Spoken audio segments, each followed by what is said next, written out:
পড়ছিলাম নতুন প্রেমের গান, কলমে নুজাই ফানুন, পর্ব সংখ্যা 25। সুপ্রভা শেখ সিয়াদাত শাহরিয়ারের স্ত্রী। শুনেছ তুমি, নাকি রিপিট করতে হবে? সুপ্রভা হৃদস্পন্দন যেন এক লহমায় স্থিমিত হয়ে গেল। সে এক মুহূর্তের জন্য পাথরের মূর্তিতে পরিণত হলো। তার চোখের পলক পর্যন্ত পড়ছে না। সে সিয়াদাতের দিকে চেয়ে আছে, কিন্তু দৃষ্টিটা কেমন জানি ঘোলাটে লাগছে। তার গলার ভেতরটা শুকিয়ে কাঠ হয়ে গেছে। মনে হচ্ছে কেউ যেন তার ষড়যন্ত্র পাথর দিয়ে চেপে ধরেছে। সে প্রাণপণ চেষ্টা করছে কিছু বলার, কিন্তু ঠোঁট ফুঁড়ে কোনো শব্দই বের হচ্ছে না।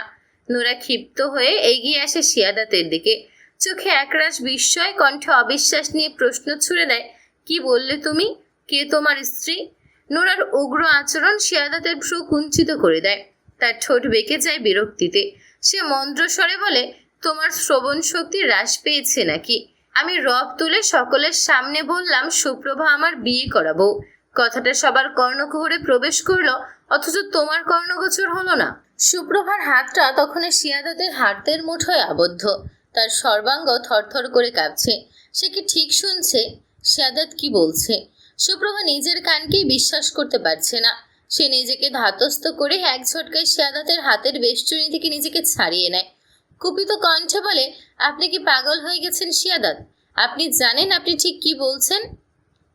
আপনি হয়তো এটাকে কোনো বড়সড় মজা ভেবে মজা করছেন, কিন্তু আপনার এই হীন মানসিকতার মজা আমার জন্য কতটা অপমানজনক সেটা কি একবারও ভেবে দেখেছেন?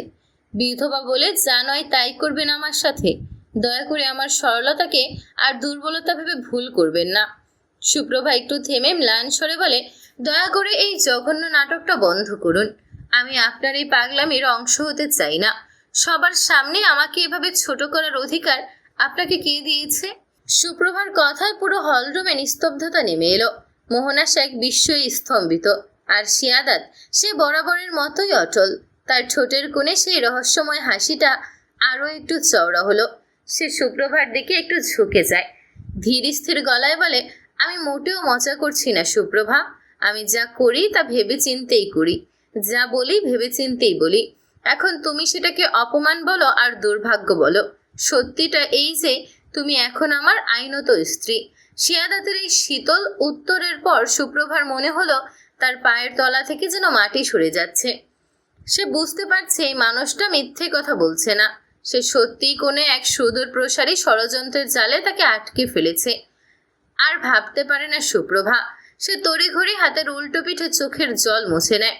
নির্ভীক চিত্তে বলে, তখন থেকে বলছেন আমি আপনার স্ত্রী, কিন্তু আমাদের তো বিয়ে হয়নি। বিয়ে ছাড়া একটা মেয়েকে স্ত্রী বলার অধিকার আপনাকে কে দিয়েছে? সিয়াদাত ঠোঁটের কোণে দুষ্ট হাসি ফুটিয়ে বলে, কে বলেছে আমাদের বিয়ে হয়নি? আজ থেকে 20 দিন আগে আমাদের বিয়ে হয়েছে। সিয়াদাতের কথাটা সুপ্রভার মাথায় বজ্রপাতের মতো আছড়ে পড়ে। 20 দিন?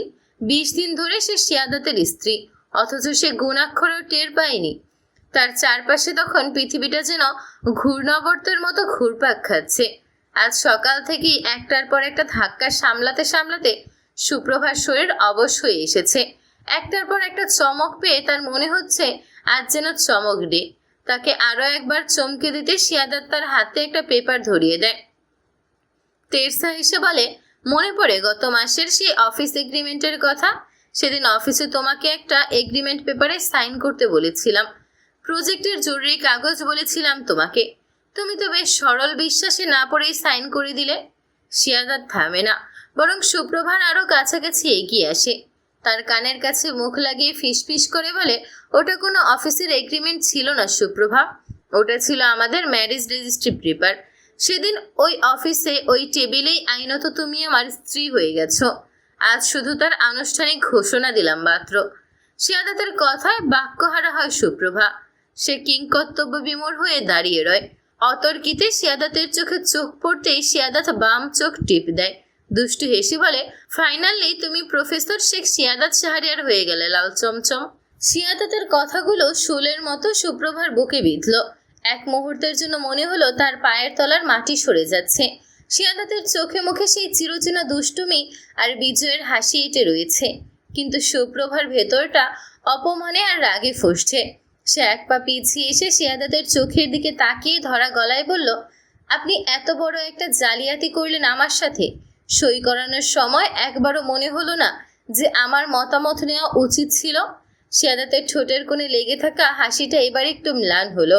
সে পকেটে হাত গুজে শান্ত স্বরে বলল, জীবন কখনো কখনো আমাদের পছন্দের চেয়ে প্রয়োজনের দিকে বেশি ঠেলে দেয় লাল চমচম। আর তোমাকে হারানোটা আমার তালিকার কোনো অপশনেই ছিল না। বিয়েটা যেভাবেই হোক, এখন তুমি আমার বিবাহিত স্ত্রী, আমার লাল চমচম বউ। এটাই নিরেট সত্য। সুপ্রভা এবার আগুন লাগা মরিচবাতির মতো জ্বলে উঠল। 2 পা পিছিয়ে গিয়ে চিৎকার করে বলল, আপনি একটা ঠকবাজ, আস্ত একটা প্রতারক। আপনি জালিয়াতি করে আমার সই নিয়েছেন। আমি এই বিয়ে মানি না, কোনো দিনও মানব না।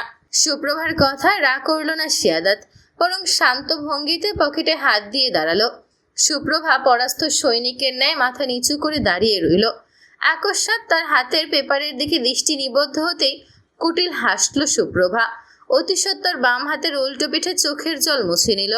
শিয়াদাতের চোখে চোখ রেখে ম্যারেজ রেজিস্ট্রি পেপারটা হিংস্রভাবে ছিঁড়তে শুরু করলো। কুচি কুচি করে কাগজগুলো মেঝের উপর ছড়িয়ে দিয়ে হাঁপাতে হাঁপাতে বলল, এই যে শেষ, আপনার সাজানো নাটক আমি শেষ করে দিলাম মিস্টার প্রফেসর। শিয়াদাত এবার শব্দ করেই হেসে উঠল।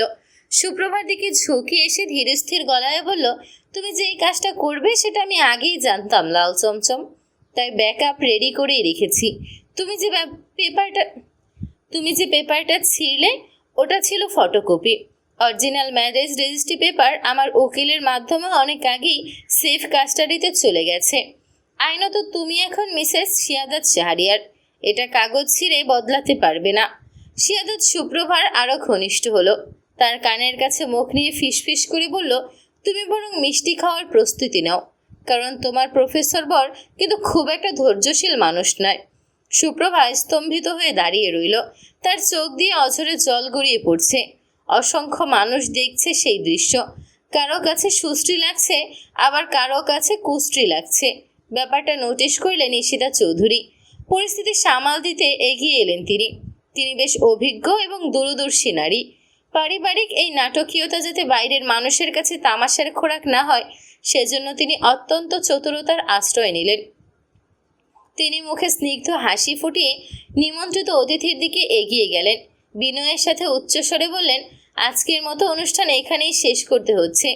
আসলে নতুন বউয়ের শরীরটা হঠাৎ বেশ খারাপ হয়ে পড়েছে, ওর একটু বিশ্রামের প্রয়োজন। আপনারা দয়া করে কিছু মনে করবেন না। বাকি আনুষ্ঠানিকতা আমরা পরে ঘরোয়াভাবে সেরে নেব। আপনাদের আসার জন্য অসংখ্য ধন্যবাদ। ঈশিতা চৌধুরীর দৃঢ় কণ্ঠস্বরের সামনে কেউ আর বাড়তি প্রশ্ন করার সাহস পেল না। তিনি অত্যন্ত কৌশলে এবং দ্রুততার সাথে অতিথিদের বিদায় করে দিয়ে সদর দরজা আটকে দিলেন।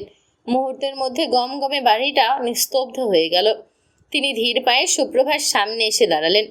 তার শান্ত চাউনি সুপ্রভার উপর স্থির হলো। চারদিকের নিস্তব্ধতায় সুপ্রভার কান্নার শব্দটা এখন আরও স্পষ্ট হয়ে উঠেছে। সুপ্রভা ঈশিতা চৌধুরীর বুকে ঝাঁপিয়ে পড়ল। ঈশিতা চৌধুরী সুপ্রভার মাথায় হাত বুলিয়ে দিলেন। দীর্ঘশ্বাস ফেলে বললেন, দেখ মা, শিয়াদাত যা করেছে তা হয়তো সঠিক পদ্ধতি ছিল না, কিন্তু ওর উদ্দেশ্য খারাপ ছিল না। আমরা সব জানি। আমাদের সম্মতিতেই ও এই পদক্ষেপ নিয়েছে। শিয়াদাতের মতো ছেলে তোর দায়িত্ব নিলে আমরা নিশ্চিন্ত থাকতে পারবো। জেদ করিস না মা, মেনে নে। তোর মা, শ্বশুর, ভাই, আমরা সবাই বিয়েটা মেনে নিয়েছি। তুইও মেনে নে শোভা। শিয়াদাতের চোখে তোর জন্য আমি যে ভালোবাসা দেখেছি সেটা নোমানের চোখে কখনো দেখিনি। শিয়াদাত তোকে অনেক ভালো রাখবে শোভা। তুই আর জেদ করিস না মা। সুপ্রভা কিছু বলল না। আলিয়া বেগম সুপ্রভার দিকে এগিয়ে এলেন। সুপ্রভাকে বুকে জড়িয়ে ধরে কিছুক্ষণ কান্না করলেন। সুপ্রভা থমকে গেল। বিচলিত কণ্ঠে জিজ্ঞেস করলো, তোমার কি হয়েছে মা? তুমি কান্না করছো কেন? আলিয়া বেগম শাড়ির আঁচলে চোখের জল মুছে নিলেন। আনন্দে খাবি খাওয়ার মতো করে বললেন, এ কান্না দুঃখের কান্না নয় রে মা, এ কান্না যে সুখের কান্না। আলিয়া বেগমের কথা শুনে সুপ্রভার কান্নার বেগ যেন স্থমিত হয়ে এলো। সে বিস্ময় ভরা চোখে মায়ের দিকে তাকিয়ে রইল। আলিয়া বেগম সুপ্রভার মুখটা 2 হাতের আঁচলায় তুলে নিলেন। তার চোখে তখনও আনন্দ আর তৃপ্তির ঝিলিক। তিনি সুপ্রভার কপালে পরম মমতা একটা চুমু খেয়ে বললেন, তোর ভাইয়া আর আমি প্রতিটা রাত এই চিন্তায় কাটিয়েছি যে তোর উপর দিয়ে যে ঝড় বয়ে গেছে, তারপর কে তোকে আগলে রাখবে, কে তোর এই ভাঙা মনটাকে জোড়া লাগাবে। সেদিন যখন শিয়াদাত নিজে এসে আমাদের কাছে তোর হাতটা চাইল, তখন মনে হলো উপরওয়ালা আমাদের প্রার্থনা কবুল করেছেন। ওর মতো দায়িত্ববান ছেলে এই যুগে মেলা ভার রে মা। সুপ্রভা মূর্তির মতো দাঁড়িয়ে সব শুনল। আলেয়া বেগম আবার বললেন, ও তোকে কতটা ভালোবাসে সেটা আমরা আজ নিজের চোখে দেখলাম।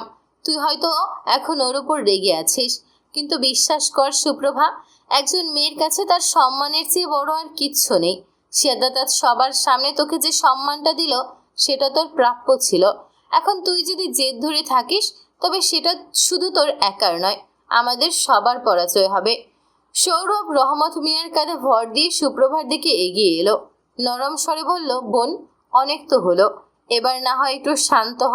আমাদের পরিবারের সুখের জন্য না হলেও অন্তত নিজের ভবিষ্যতের কথা ভেবে এই নতুন শুরুটা মেনে নে। শিয়াদাত ভাই তোকে কোনোদিন কষ্ট পেতে দিবে না। তুই ভালো থাকবি বোন, সুখে শান্তিতে থাকবি। তোর সুখ শান্তি যে আমাদেরকেও শান্তি দিবে। সুপ্রভা এক পলক শিয়াদাতের দিকে তাকালো। শিয়াদাত ঘরের এক কোণে চুপচাপ দাঁড়িয়ে আছে। তার চোখে সেই আগের মতো দুষ্টুমি নেই, বরং সেখানে খেলা করছে এক গভীর উৎকণ্ঠা আর অপেক্ষা। সে যেন সুপ্রভার একটা শব্দের জন্য চাতক পাখির মতো চেয়ে আছে। পুরো ঘরে এক পিনপতন নীরবতা নেমে এলো। সবাই সুপ্রভার উত্তরের অপেক্ষায়। সুপ্রভা মাথা নিচু করে নিজের শাড়ির আঁচলটা আঙুলে জড়াতে লাগলো। কিছুক্ষণ পর সে ক্ষীণ স্বরে বলল, তোমরা যখন সবাই চাইছো তাহলে আমার আর বলার কি আছে। তবে মনে রাখবে, আমি কিন্তু এখনো ওনাকে ক্ষমা করিনি, আর কখনো করবও না। সুপ্রভার এইটুকু বলাতেই ঘরে খুশির জোয়ার বয়ে গেল। ঈশিতা চৌধুরী সুপ্রভাকে আবারও জড়িয়ে ধরলেন। শিয়াদাতের ঠোঁটের কোণে ফুটে উঠল সেই বিজয়ের রহস্যময় হাসি। সে মনে মনে বলল, ক্ষমা করানোর দায়িত্বটা তো আমারই লাল চমচম। একটু সময় দাও, তবে নিজেই একদিন বলবে, কংগ্রেচুলেশন মিস্টার ভণ্ড প্রফেসর, আমি আপনার প্রেমে পড়ে গেছি।